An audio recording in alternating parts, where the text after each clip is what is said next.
If you're very large or claustrophobic, then this might not be the trip for you. We are Carol and Ken, and we like touring in our little red camper. In the last episode, we left you just as we had arrived in Oslo to visit the Fram Museum. 25 krona for 30 minutes. And blimey, it's quite... So that's like £2.50 for every 30 minutes. All right. So if we wanted to do 5 hours, it'd be about 22 quid. So... Well, we're only coming once to do it. Should we do it? Yeah. Yeah. So that's the Fram Polar one. And this is the Kon-Tiki. Thor Heyerdahl raft one. Yeah. Hi. Going 2 adults for the 2 museums, please. For the Fram? Fram and here, yeah. A man called Thor Heyerdahl was a Norwegian anthropologist. In 1947, he set out with 5 other men to prove his theory that it was possible to drift across the Humboldt currents between Peru in South America and the Polynesian islands.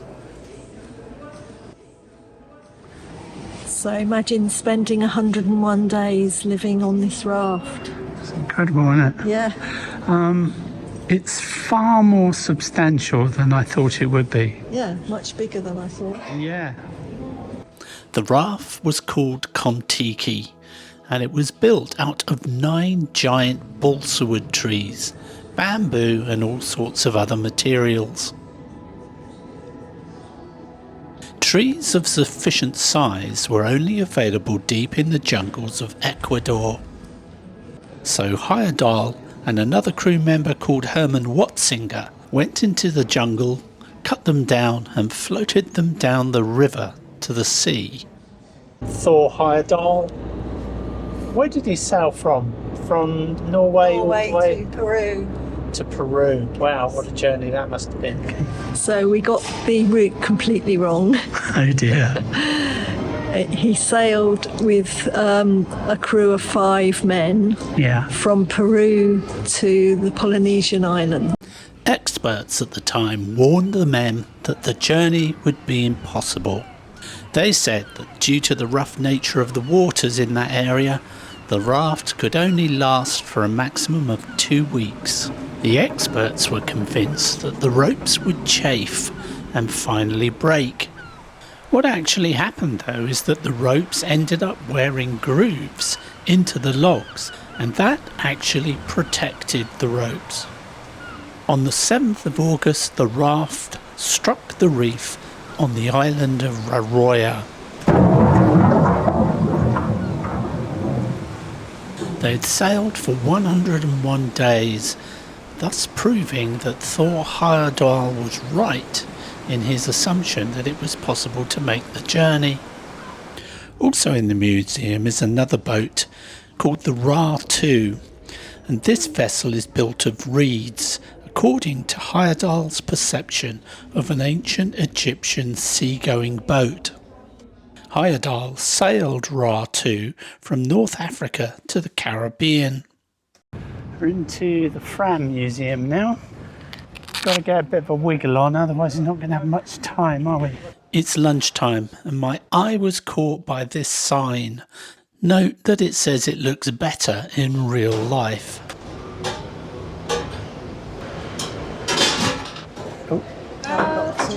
Cash or with card? Cars. Thank you. And then you just add some ketchup and mustard or fried onion and you just wrap it. Okay, thank thank you. you. My hopes glimmered at this point, but then they were dashed against the rocks. Well, I wouldn't have another one, would you? They're nothing special. Hot dog's nice. Wraps are warm though, could do be warm. Yeah, bit naff really. In the early 20th century, the race to reach the pole was on, with several teams competing to be the first to plant their flag at the bottom of the world. This is the Fram, a ship that was purposely designed and built for polar exploration. It was designed to be strong enough to withstand the ice and cold of the Arctic and Antarctic regions, and was used by a number of expeditions in the late 19th and early 20th centuries. One of these teams was led by the Norwegian explorer Roald Amundsen.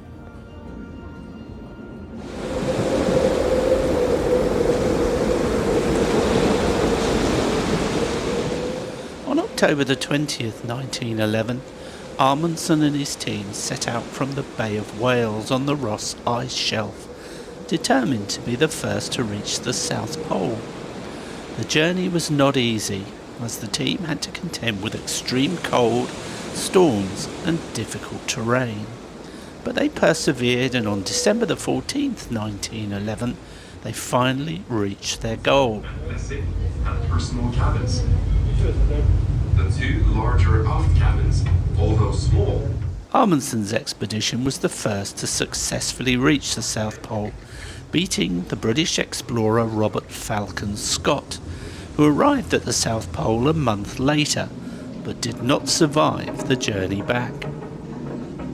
Amundsen's journey to the pole is a testament to the determination and bravery of the human spirit, and his legacy as an explorer continues to inspire people to this day.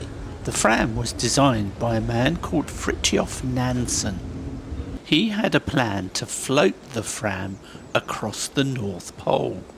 The ship was built with a rounded hull that would be able to rise up on top of the ice rather than being crushed by it. They set out in June 1893 and spent the next 3 years drifting across the Arctic Ocean, and in the end they were successful. So hopefully we can get Ferry from here.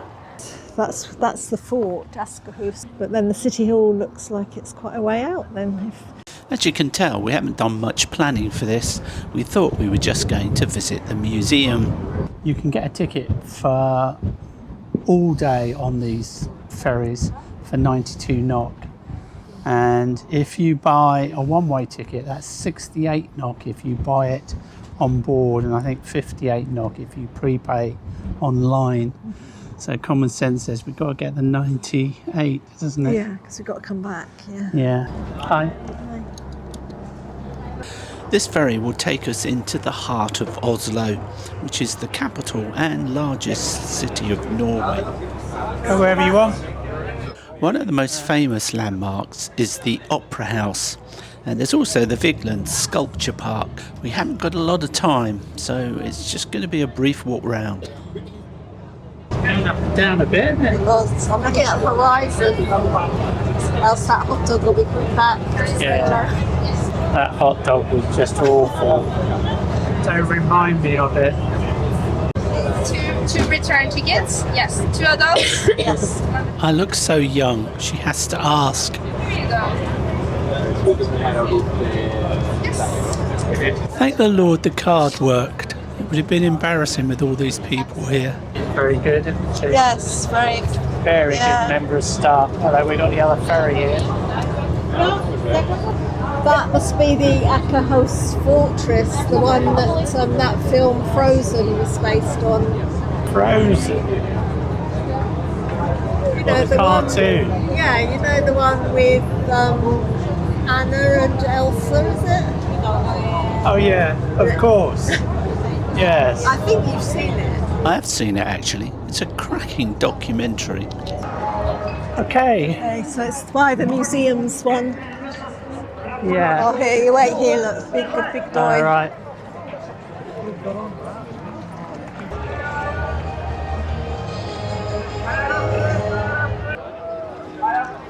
Don't see that every day.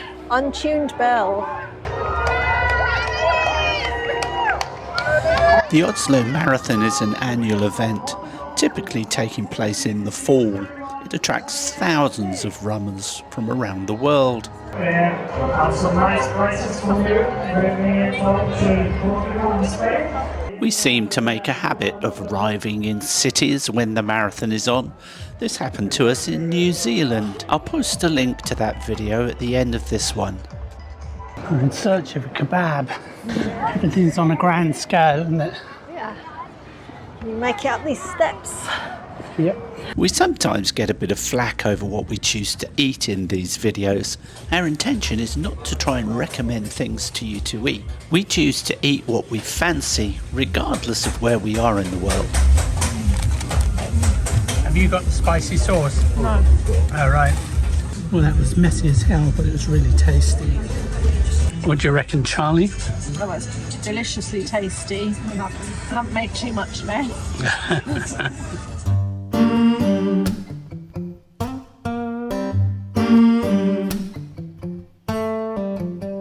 Guess what? I've forgotten to turn the microphones on again. Typical. Got the feeling in your bones, make you feel right at home. Honey does it well, keep me dancing till I'm dead. Everybody is making their way home from the marathon and they've got the medals to prove it. Any lip readers in the house? Because I've got no idea what I was saying. I ain't never looking back. I ain't looking back. I ain't looking back.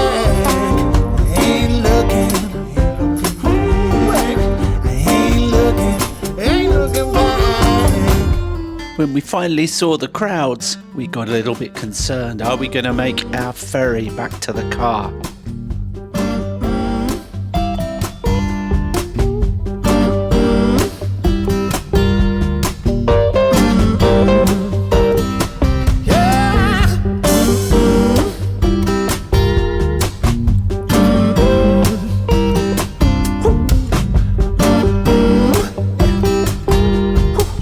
In the end, it was all good, and we finally made it back in time.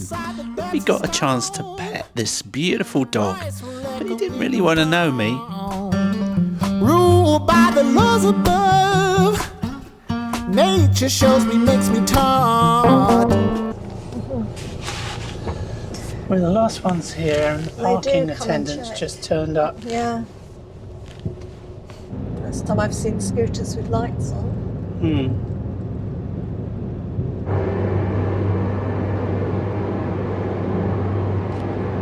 So this is the fastest road we've been on so far, isn't it? Yeah, 100 kilometres an hour limit. What's that in miles? I don't know, my little chart don't go up that far. What about the one on your windscreen? Oh, blimey. That didn't go that far either. 62. 62 miles an hour. It's the fastest we've been.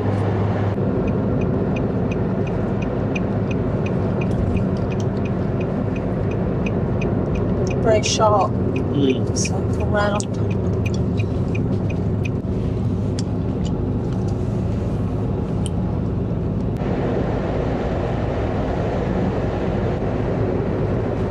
It's almost straight on here. There's something to do with the mining. Looks like it, isn't it? We are on the way to Kongsberg silver mine. Very deep, isn't it? Yeah, it's just going down and down and down this tunnel.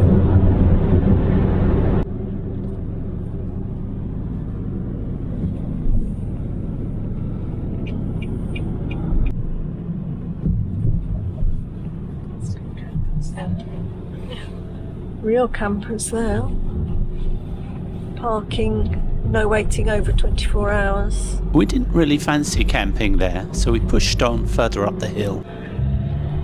One of the big advantages we have in this van is that we're never frightened to go down the track, because it's highly unlikely that we wouldn't be able to get back out again. It's this size advantage that helps to keep the stress level low.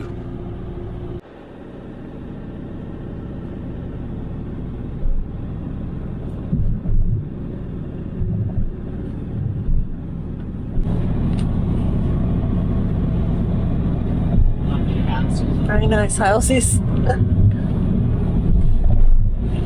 This is a challenge if you start spinning. Yeah. You're right, coming back down. Yeah, I think so. On a surface like this, I don't try and accelerate. I just like to keep it nice and steady and here I'm in second gear. Take the right fork.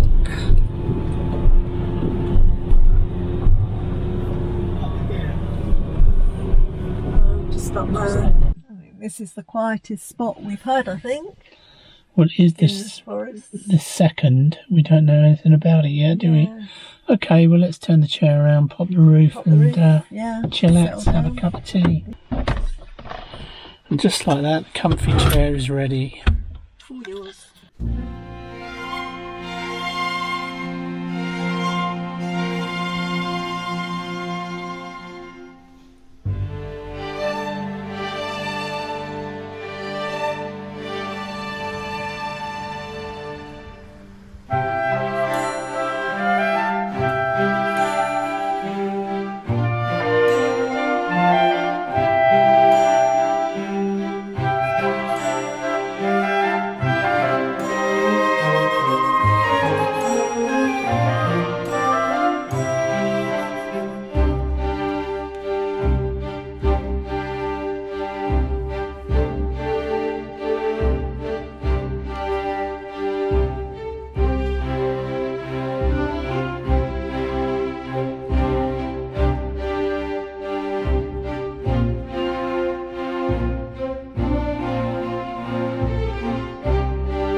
Had a nice night here, didn't we, Charlie? Oh, it's so quiet here. There's absolutely nobody around, is there? Oh, well, there was one dog walker this morning that we saw, wasn't there? Yeah, this morning, but Yeah. last night we didn't Oh, hear no, a nothing. peep all No. night. I thought I heard a deer or something. Then I just realised it was you making noises. Sleeping really well. We had a nice long lie-in. Yeah, we did, didn't we? Good few hours sleep there. Okay, so what's on the agenda today then? So today we're going just down the road to where the silver mines are. Yeah. And we're booked on the 12 o'clock tour that goes down into the mines on Okay. a train. Yeah. That'll last about an hour and a half. What time do we have to be there? Quarter of an hour before, so 11:45 we've got to be there. Right. It opens at 11:30. Yeah, okay. Right, let's get packed up. Yeah, let's go.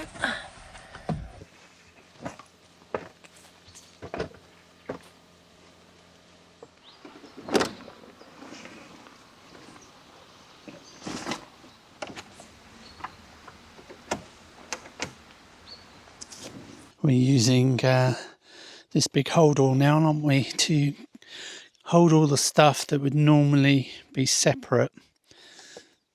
And we find it so much easier to sort of move it en masse.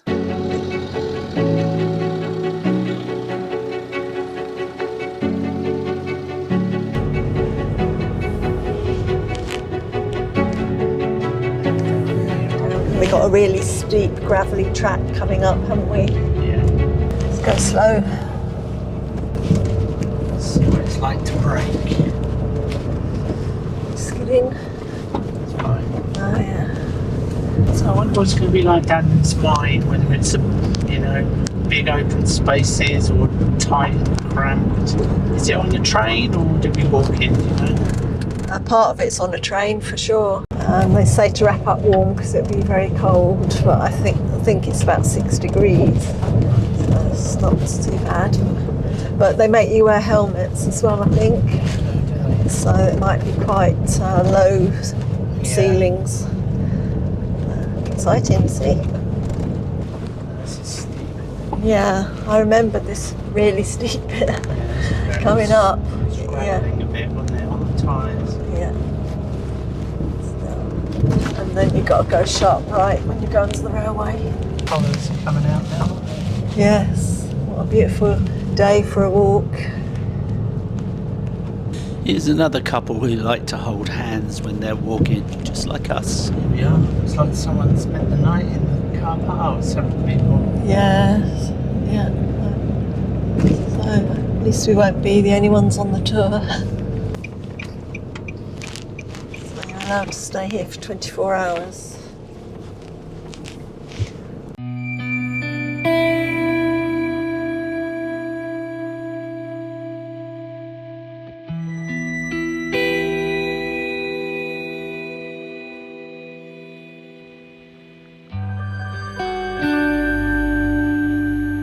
Looking forward to this, Charlie. I am.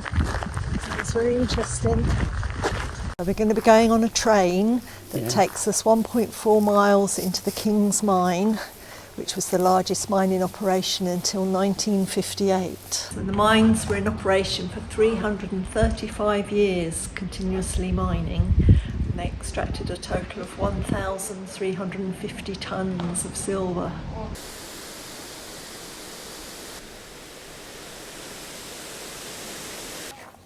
Like the toes of some sort of I was just going to say, bear. It's like a hand with Yeah. fingers. Huge. I think if you want to come here, it'd be a very good idea to book. So they give you earplugs for the train because it's very noisy.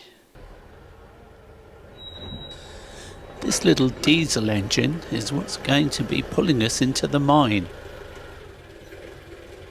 First, he's got to turn the engine around, so he's got to go into the entrance of the tunnel and then switch the points over.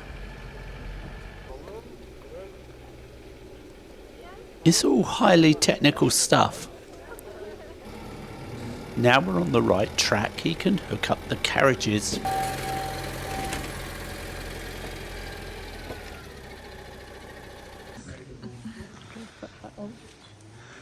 Wear these under our helmet, eh? Yeah.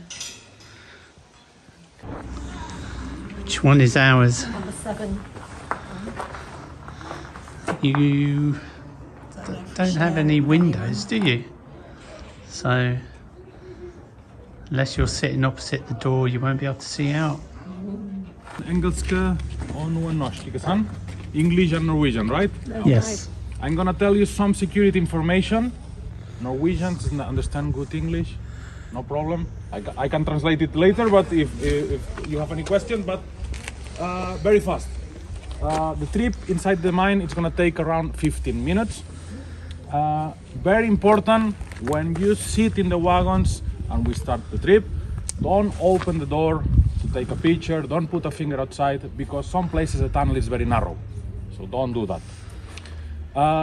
Also, there is light and speakers in the wagons, so in case we have to stop for any reason, just remain seated. We are going to tell you what's happening and what to do. Worst case scenario, it never happened before, I hope it's not going to be today. If we have to evacuate the train and it's not possible to go through the doors because the tunnel is too narrow, it's possible to walk between the wagons. We can remove the panels and walk to the back or to the front. But again, just if we tell you that we have to do that. Also, everybody got earplugs, yes, because it's quite noisy during the trip, so use them on the way in, save them, and then you're gonna need them again on the way out. If you're very large or claustrophobic, then this might not be the trip for you. Do you want to sit right there? You can look out. Yeah, I do. Thanks.